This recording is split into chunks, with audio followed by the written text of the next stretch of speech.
मेरा नाम मनीष और आप देख रहे हो मेरा चैनल मैट नाउ। तो चलिए कंटिन्यू करते हैं।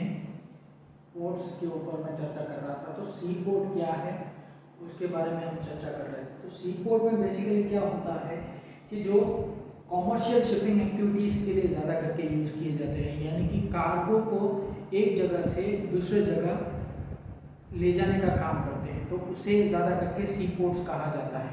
बट सी पोर्ट्स में भी बहुत सारे टाइप्स होते हैं, तो वो भी हम देखेंगे कि भाई कौन कौन से टाइप्स हैं। यानी कि सी पोर्ट्स क्या करता है, अकोमोडेट करता है वेसल्स को। यहाँ पे मैंने एक डायग्राम बनाया हुआ है। सपोज ये एक सी पोर्ट है, यहाँ से जमीन जा रहा है और यहाँ पे ये पानी है, तो यहाँ पे ये वेसल आया हुआ है और वेसल में से वो कार्गो उठा के अनलोड करेगा, फिर वो बाय लैंड यानी कि बाय ट्रक वो जाएगा फैक्ट्री तक। तो ये एक एग्जांपल के तौर पे मैंने आपको बताया गया है कि सी पोर्ट का क्या करने का काम है, अकोमोडेट क्या क्या कर सकता है, बड़े वेसल, छोटे वेसल, किस तरह का वेसल है, उस तरीके के ऊपर भी हम चर्चा करेंगे। तो सी पोर्ट्स में बेसिकली पहला आता है कि भाई क्रूज होम पोर्ट्स मीन्स यानी कि क्रूज लाइनर्स।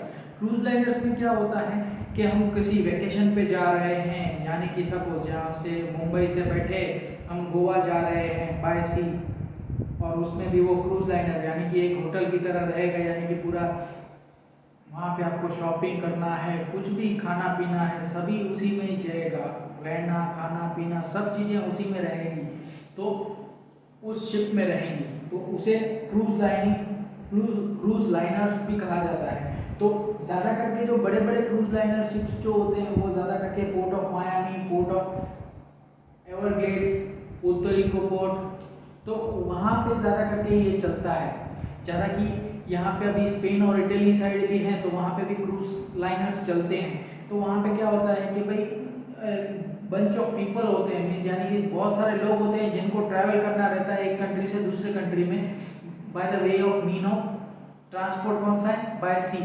तो उसमें क्या ज़्यादा टाइम भी लगता है और उनको वो इंजॉयबल और एंटरटेनिंग भी लगता है। ट्रैवलिंग करने के साथ साथ इंजॉयमेंट भी हो जाता है वो पर्टिकुलर सिनेरियो में, और वहाँ पे casinos, clubs, so and so on, enjoyment की सभी फैसिलिटीज रहती हैं इन क्रूज लाइनर्स में। Got it? फिर आता है port of call. Port of call एक ऐसा है पोर्ट जहाँ पे अभी सपोज मान लो एक प्लान है, वॉयज है पर्टिकुलर, तो वॉयज के बीच में मैंने आपको लास्ट वीडियो में मैंने बताया कि वॉयज क्या होता है। बट वॉयज के बीच में उसका डायरेक्टेड प्लान है कि भाई इस पोर्ट से इस पोर्ट पे जाना है, इस पोर्ट से इस पोर्ट पे जाना है। इन अ मीनवाइल मीन्स रास्ते में कहीं कुछ ऐसा हो गया जहाँ पे उसको ट्रैवल प्लान चेंज करके दूसरा कोई नज़दीकी पोर्ट है वहाँ पे उसको जाके उस पर्टिकुलर काम को करना रहा, जैसे कि कुछ रिपेयर्स मेंटेनेंस हो गया, यानी कि कुछ उसको ऐसा कुछ फ्यूल भरवाना है कि फ्यूल पूरा हो गया है तो आगे वो कंटिन्यू नहीं कर सकता, यानी कि वो एक लोड पोर्ट में से, जैसे कि मैंने एक बताया कि भाई सपोज जबल अली का मैं एग्जांपल ले रहा हूँ। जबल अली से गया सोहर, सोहर से गया जेएनपीटी इंडिया, फिर जेएनपीटी से आया मुंद्रा, मुंद्रा से आया, मुंद्रा से गया कहाँ? कराची, कराची से वापस गया जबल अली। तो यहाँ पे सपोज फॉर एग्जांपल अगर जबल अली पोर्ट पे खड़ा है, पोर्ट टाइम पे खड़ा है वहाँ पे, तो हम पूछेंगे कि लास्ट पोर्ट ऑफ कॉल क्या था उसका, तो हम क्या कहेंगे वहाँ पे Karachi last port of call था उसका। Got it? तो उस सिनेरियो को स्टॉकिंग के लिए, फ्यूल सप्लाई के लिए और लोडिंग अनलोडिंग ऑफ कार्गो के लिए कोई भी पोर्ट अगर ये लिया जाता है, वहां पे वो शिप को बर्थ किया जाता है, तो उसे कहते हैं port of call. Got it? ज्यादा करके क्या देखा गया है, पोर्ट ऑफ कॉल फ्यूल के लिए या कोई इमरजेंसी यूज के लिए या कुछ ऐसा कुछ चाहिए होता है पर्टिकुलर शिप वालों को या शिप मास्टर वेसल से मास्टर्स या फिर उसकी क्रू मेंबर्स को, तो उस पर्टिकुलर इमरजेंसी में जो भी नज़दीकी पोर्ट लगता है वो उसे पोर्ट ऑफ कॉल मीन्स या वहाँ पे वो बर्थ करवा देते हैं। Got it? फिर वो चीज़ काम पूरा हो जाने के बाद वापस वो उसी इनडायरेक्ट रूट पे आ जाते हैं। Got it? तो उसे कहते हैं पोर्ट ऑफ कॉल। फिर आता है कार्गो पोर्ट्स। कार्गो पोर्ट्स यानी कि यहाँ पे सी पोर्ट्स का एक ऐसा पोर्ट्स है जहाँ पे सिर्फ कार्गो ही अनलोड लोड किया जाता है। उसमें भी कार्गो में भी टाइप्स हैं। आपका कंटेनराइज कार्गो होता है जो कि कंटेनर्स में लोड करके एक जगह से दूसरी जगह किया जाता है। फिर ब्रेक बल्क आता है। ब्रेक बल्क यानी कि सपोज बड़े बड़े लॉक्स हैं जो कंटेनर्स में नहीं आ सकते, बड़ी बड़ी मशीनरी है जो कंटेनर्स में नहीं आ सकती, वो डायरेक्ट वेसल में लोड करके वो लेके आया जा सकता है। तो उसे कहते हैं ब्रेक बल्क। अभी ड्राई बल्क की बात करूं तो ड्राई बल्क में क्या है कि भाई सपोज वीट है, राइस है, वो क्या करते हैं, बड़े बड़े कंटेनर्स होते हैं जिसमें वो डायरेक्टली लोड कर देते हैं, मींस लूज लोड करके उसे पूरा भर देते हैं। उस पूरे कंटेनर के, शिप का जो एक कंटेनर होता है बहुत बड़ा, उसको पूरा लोड कर देते हैं, ऐसे का ऐसे ही, सिंपल। Got it?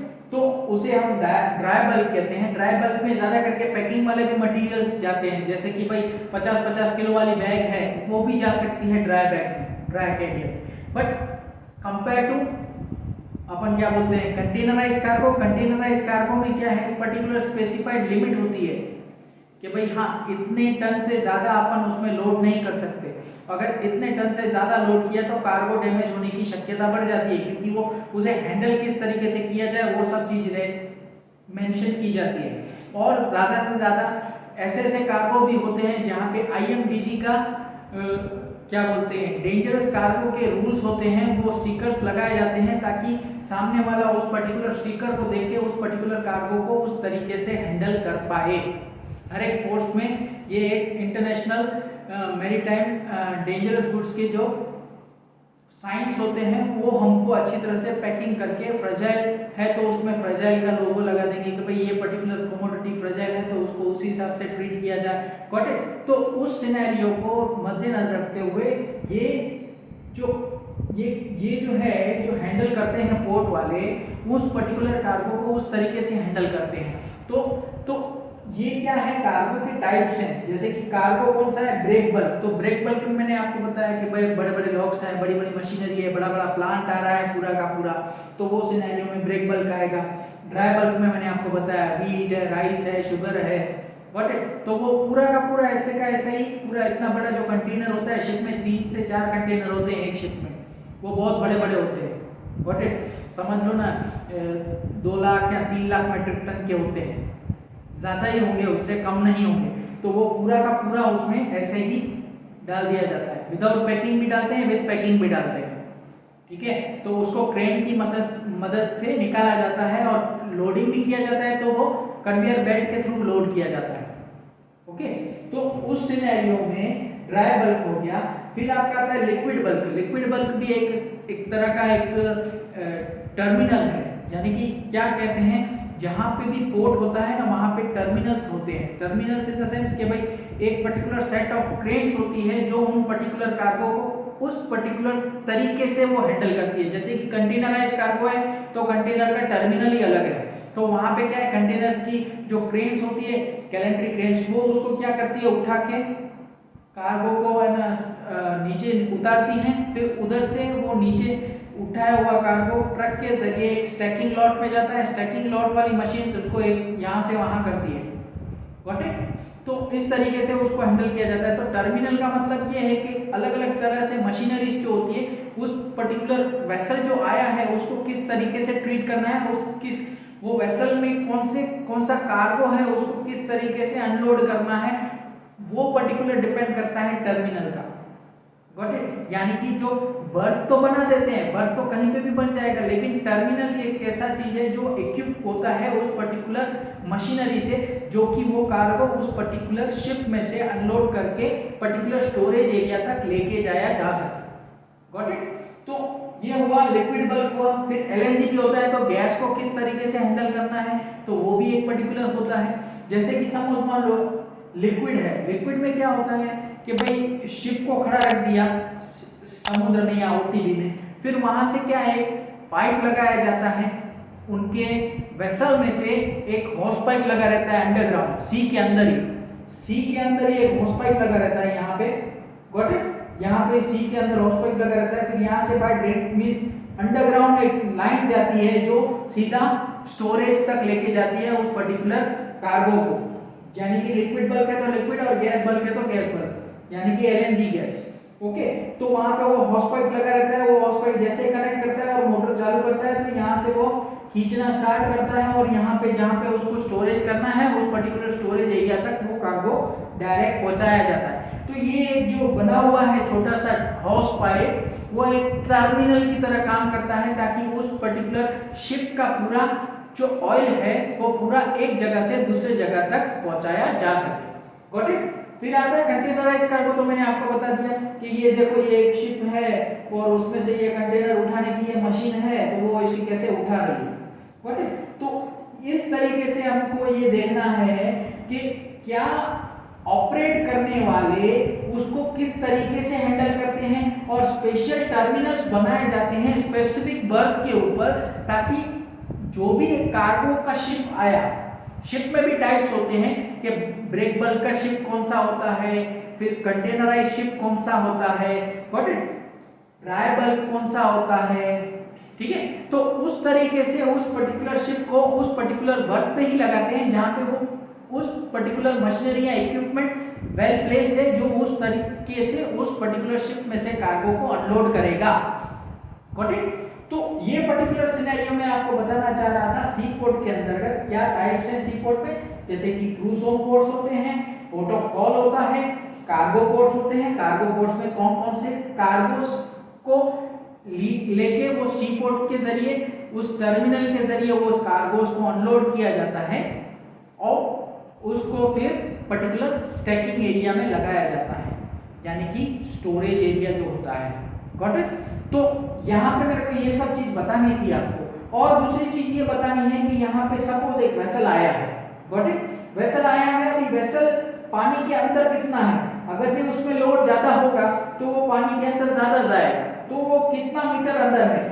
तो यहाँ पे अगर जो मेरी बर्थ की कैपेसिटी ही 12 मीटर है सपोज, तो अगर जो वो वेसल भरा हुआ है पूरा और उसकी जो डार्क की वैल्यू है, यानी कि डार्क यानी कि पानी के अंदर जितना वेसल है वो 14 मीटर है और मेरे पास जो बर्थ है वो 13 मीटर की है, तो वो पर्टिकुलर बर्थ ही नहीं हो पाएगा। क्यों बर्थ नहीं हो पाएगा? नीचे टकराएगा और टकराएगा तो उससे क्या होगा, डैमेज हो जाएगा और वो भाई वो जो वेसल है उसके डैमेज होने की शक्यता ज्यादा है और उसके एक्सीडेंट होने की शक्यता ज्यादा है। वो चीज करने के लिए यहाँ पे सब चीज देखा जाता है। तो उसमें उस सिनेरियो में क्या करते हैं वो लोग, वो पर्टिकुलर कार्गो को अनलोड कर देते हैं सी के बीच में, थोड़ा बहुत कार्गो अनलोड कर देते हैं दूसरे शिप में, फिर उसका जो डार्क लेवल है वो थोड़ा ऊपर हो जाता है, फिर वो सपोज अभी 14 मीटर है उसमें से मैंने थोड़ा कार्गो अनलोड कर दिया तो उसका वजन थोड़ा कम हो गया, वजन कम हो गया तो वो क्या थोड़ा ऊंचा उठ जाएगा पानी में। पानी में जैसे ही थोड़ा ऊंचा उठा तो उसका जो ड्वार्फ लेवल है वो कम हो जाएगा। तो वो सपोज 14 मीटर था तो 14 से अभी 12 हो गया, तो अभी 13 मीटर का मेरा ड्राफ्ट है एक बर्थ पे, तो मैं वहां पे वो पर्टिकुलर सिनेरियो में उस पर्टिकुलर वेसल को लगा सकता हूं। Got it? तो इस तरीके से ये सिनेरियोस में सी पोर्ट्स काम करते हैं और उस पर्टिकुलर सी पोर्ट्स में भी पार्किंग जो होती है वो भी बहुत ही सेंसिटिव तरीके से होती है, एक भी इंच का इधर का उधर फर्क नहीं होना चाहिए। उसकी वजह से क्या होता है, बहुत सारी सी पोर्ट्स पे एक्सीडेंट्स के केसेस बढ़ जाते हैं। Got it? तो वो भी एक ट्रैफिक मैनेजर का बहुत बड़ा रोल रहता है उसमें, जो ये पर्टिकुलर एक्टिविटीज को प्रॉपरली तरीके से करता है और टाइमली और नेगोशिएबली मींस किस तरीके से वो कम्युनिकेट करता है पर्टिकुलर मींस टगबोट से, जो जैसे वेसल पूरा सीधा नहीं लेके आया जा सकता, उसके लिए टगबोट जाती है, टगबोट उस पर्टिकुलर वेसल को पार्क करती है बर्थ पे। Got it? तो वो सब सिनेरियो से आगे चल के हम ज्यादा करके और भी कुछ डिस्कस करेंगे इस पर्टिकुलर टॉपिक के रिगार्डिंग। तो आज के लिए मैं इस वीडियो को यहीं समाप्त करता हूँ। होप ये वीडियो अच्छा लगा हो तो लाइक शेयर सब्सक्राइब करना मत भूलिए। फिर मिलते हैं नेक्स्ट वीडियो में। Till then keep watching my channel. नमस्कार।